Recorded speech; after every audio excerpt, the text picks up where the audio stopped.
ಆತ್ಮೀಯ ವೀಕ್ಷಕರೇ, ಪ್ರೀತಿಯ ನಮಸ್ಕಾರ. ನಾನು ಸೀತಾ ದಾನಗೇರಿ. ನಮ್ಮ ಹವ್ಯಕರ ಮದುವೆ ತಯಾರಿಯ ಒಂದು ಚಿಕ್ಕ ನೋಟ ನಿಮಗಾಗಿ.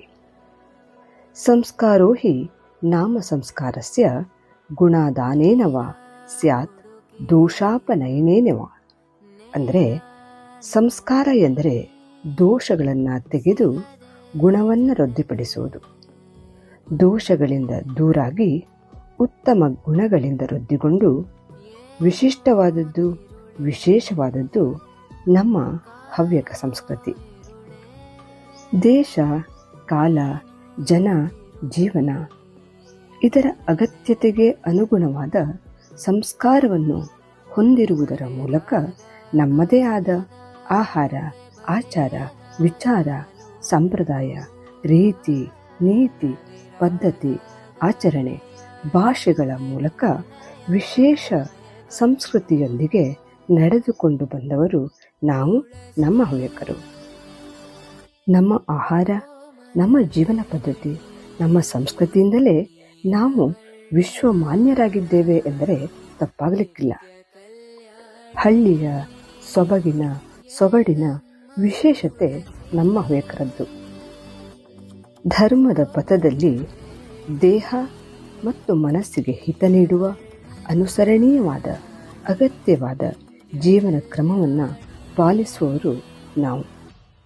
ಇಂತಹ ನಮ್ಮ ಹವ್ಯಕರ ಬಂಧು ಬಾಂಧವರ ಮನೆಯಲ್ಲಿ ಮದುವೆ ಮುಂಜಿಗಳಂಥ ವಿಶೇಷ ಕಾರ್ಯಕ್ರಮಗಳಂತೂ ಬಹಳ ಸಡಗರ ಸಂಭ್ರಮದಿಂದ ನಡೆಯುತ್ತವೆ.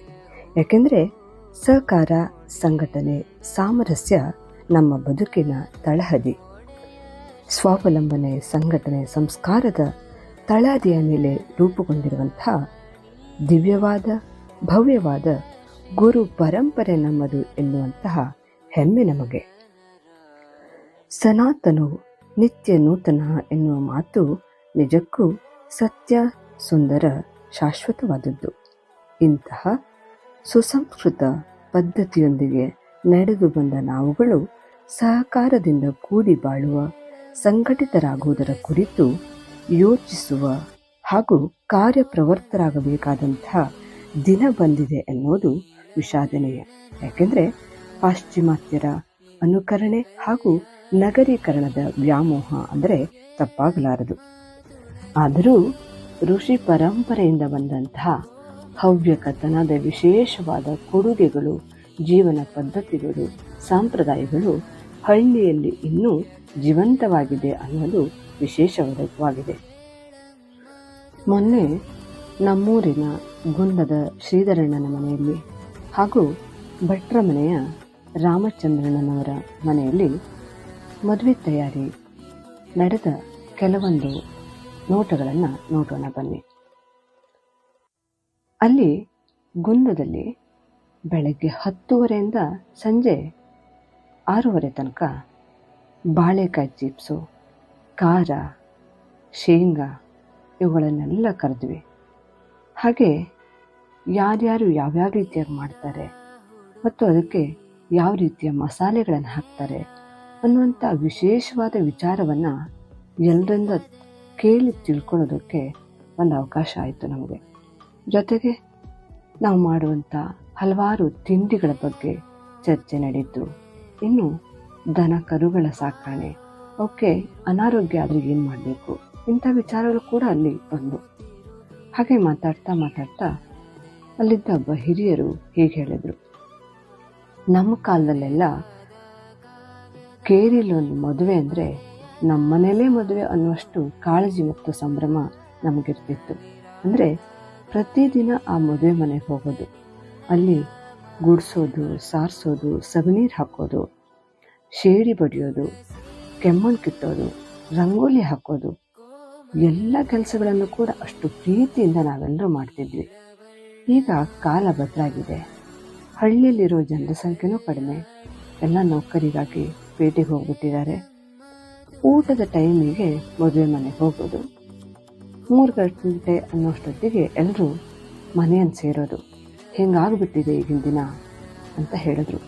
ಇದು ವಾಸ್ತವವೇ ಹೌದಾದರೂ ಕೂಡ ಹಳ್ಳಿಯಲ್ಲಿ ಅವಶ್ಯಕತೆ ಇದೆ ಅಂತಾದರೆ ಎಲ್ಲರೂ ಎಲ್ಲ ಕೆಲಸದಲ್ಲೂ ಭಾಗಿಯಾಗ್ತಾರೆ. ಯಾಕೆಂದರೆ ನಮ್ಮದು ಋಷಿ ಪರಂಪರೆ. ಆದ್ದರಿಂದ ಹಾಗಿದ್ರೆ ಹಳ್ಳಿಯಲ್ಲಿ ನಾವು ಮಾತೆಯರು ಮಾಡುವಂಥ ಮದುವೆ ಮನೆ ತಯಾರಿಗಳು ಯಾವ್ಯಾವುದು ಅಂದರೆ, ಹೀಗೆ ಸಂಡಿಗೆ, ಚಿಪ್ಸು, ಹಪ್ಪಳ ಅಂಥವುಗಳನ್ನು ಮಾಡೋದು. ಆಮೇಲೆ ಮನೆಯ ತಯಾರಿ ಅಂತ ಉಪ್ಪಿನಕಾಯಿ, ಸಿಹಿ ತಿಂಡಿಗಳನ್ನು ಮಾಡೋದು, ಪನಿವಾರದ ಕೊಟ್ಟೆನ ಮಾಡೋದು, ಹಾಗೆ ಇನ್ನು ಲಾಡು ಕಟ್ಟೋದಿದ್ರೆ ಎಲ್ಲರೂ ಸೇರಿ ಲಾಡನ್ನು ಕೊಟ್ಟೋದು, ಚಪ್ರ ಹಾಕ್ತೇವೆ. ಹಾಗೆ ಮದುವೆ ಮನೆಗೆ ಬೇಕಾದಂತಹ ಪಾತ್ರೆಗಳನ್ನು, ವಸ್ತ್ರಗಳನ್ನು ಎಲ್ಲರೂ ಸೇರಿ ಸಂಗ್ರಹ ಮಾಡೋದು. ಇನ್ನು ಮದುವೆ ದಿನ ಅಂತೂ ಎಲ್ಲ ಮಾತೆಯರು ಸೇರಿ ಹಾಡನ್ನು ಹೇಳೋದು, ಭಜನೆ ಮಾಡೋದು, ಶ್ಲೋಕ ಹೇಳೋದು. ಹಾಗೆ ಊಟದ ಸಂದರ್ಭದಲ್ಲಂತೂ ಎಲ್ಲರೂ ಸೇರಿ ಬಡಿಸೋದು, ಪನಿವಾರವನ್ನು ಎಲ್ಲರಿಗೂ ಹಂಚೋದು, ಅರಿಶಿನ ಕುಂಕುಮ ನೀಡಿಸೋದು. ಹೀಗೆ ಎಲ್ಲ ಕಾರ್ಯಕ್ರಮವನ್ನು ಕೂಡ, ಎಲ್ಲ ಕೆಲಸಗಳನ್ನು ಕೂಡ ಎಲ್ಲರೂ ಪ್ರೀತಿಯಿಂದ, ಶ್ರದ್ಧೆಯಿಂದ ಮಾಡಿದಾಗ ಬಹಳ ಸಂತೋಷ ಮತ್ತು ಆತ್ಮತೃಪ್ತಿಯನ್ನು ನೀಡುತ್ತದೆ. ಜೊತೆಗೆ ನಗುತ್ತಾ ನಗಿಸ್ತಾ ಎಲ್ಲರೂ ಕೆಲಸದಲ್ಲಿ ಭಾಗಿಯಾದಾಗ, ಎಲ್ಲರ ಸಹಕಾರ ಅನ್ನೋದೊಂದಿದ್ರೆ, ಮಾರ್ಗದರ್ಶನ ನಮಗೆ ದೊರೆತಾಗ ಎಂಥ ದೊಡ್ಡ ಕೆಲಸವನ್ನಾದರೂ ಕೂಡ ಸರಳವಾಗಿ, ಸುಲಭವಾಗಿ ಮಾಡಬಹುದು ಅನ್ನುವಂಥ ವಿಚಾರವನ್ನು ನಾವಿಲ್ಲಿ ತಿಳ್ಕೊಂಡ್ವಿ ಮತ್ತು ನೋಡಿದ್ವಿ. ನಮ್ಮ ಹವ್ಯಕರ ಸಂಘಟನೆ, ಶಿಸ್ತು, ಬಲ, ಸಂಪ್ರದಾಯ, ಸಂಸ್ಕೃತಿ, ಅತಿಥಿ ಸತ್ಕಾರ, ಪ್ರತಿಭೆ, ಸಾಮರ್ಥ್ಯ, ಕಲೆ ಇವುಗಳೆಲ್ಲದರ ಬಗ್ಗೆ ನಾವು ಹವ್ಯಕೋತ್ಸವದ ಕಾರ್ಯಕ್ರಮಗಳಲ್ಲಿ ಆಗಾಗ ತಿಳಿದುಕೊಳ್ತೇವೆ, ನೋಡ್ತಾ ಇರ್ತೇವೆ. ಮಾತ್ರ ಅಲ್ಲ, ವಿಶ್ವ ಹವ್ಯಕ ಸಮ್ಮೇಳನವಂತೂ ನಮ್ಮ ವಿಶೇಷತೆ ಏನು ಅನ್ನೋದನ್ನು ತೋರಿಸಿಕೊಟ್ಟಿದೆ. ಇಂತಹ ಕಾರ್ಯಕ್ರಮದಲ್ಲಿ ಆಗೋದ್ರಿಂದ, ನಾವು ನಮ್ಮವರ ಜೊತೆ ಬೆರೆಯೋದ್ರಿಂದ, ಹಿರಿಯರ ಕೆಲವೊಂದು ಮಾತುಗಳನ್ನು ಕೇಳೋದ್ರಿಂದ ನಮ್ಮ ಹಿರಿಮೆ, ಗರಿಮೆ, ಶ್ರೇಷ್ಠತೆ, ಮಹತ್ವ, ವಿಶೇಷತೆ, ಪವಿತ್ರತೆ ಏನು ಅನ್ನೋದು ನಮಗೆ ಅರ್ಥವಾಗುತ್ತದೆ.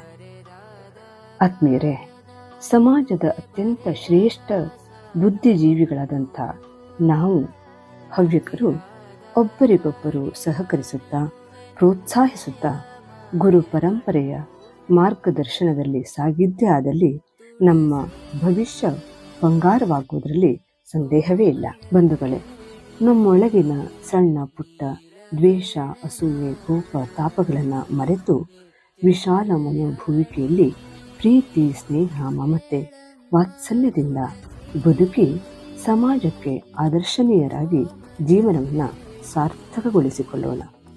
ವಿಸ್ತಾರದಲ್ಲಿ ಬಾಳು, ವೈಶಾಲ್ಯದಲ್ಲಿ ಬಾಳು, ಕತ್ತಲೆಯ ಮೊಟಕು ಮೂಲೆಯನ್ನು ಸೇರದಿರು. ಭಾಸ್ಕರನ ಅನುಗ್ರಹವೇ ನೂತ್ನ ಜೀವನ ಸತ್ವ, ಮೃತ್ಯುನಿನಗಲ್ಪತೆಯೋ ಮಂಕುತಿಮ್ಮ. ಕಗ್ಗದನುಸಾರವಾಗಿ ಬದುಕನ್ನು ನಡೆಸೋದಕ್ಕೆ ಎಲ್ಲರೂ ಪ್ರಯತ್ನಶೀಲರಾಗೋಣ. ಸಹಕಾರ ಗೆಲುಗೆ. ನಮಸ್ಕಾರ.